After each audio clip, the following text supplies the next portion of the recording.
Il s'appelle Roberto Azevedo et c'est ce Brésilien qui devrait prendre en septembre la direction de l'Organisation mondiale du commerce.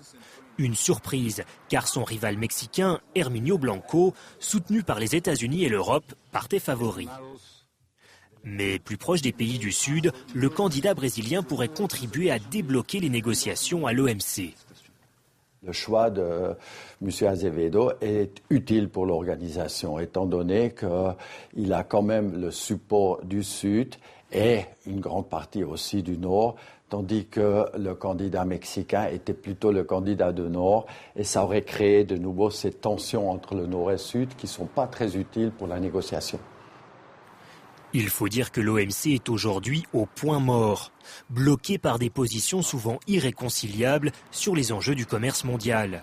C'est dans ce contexte que Roberto Azevedo a mené campagne, comme ici en Bolivie, promettant de mettre fin à la guerre froide entre pays du Sud et du Nord qui gèle le cycle de négociation de Doha. Il ne faut pas se leurrer, n'est-ce pas? Il n'y a pas d'ennemis, il n'y a pas d'amis à l'OMC, il n'y a que des intérêts. Donc à la fin, chacun défend ses intérêts. Et les Brésiliens sont très forts pour défendre leurs propres intérêts. Roberto Azevedo, diplomate de 55 ans qui connaît bien les arcanes de l'OMC, devra maintenant prouver qu'il peut rassembler. Sa nomination sera confirmée le 14 mai.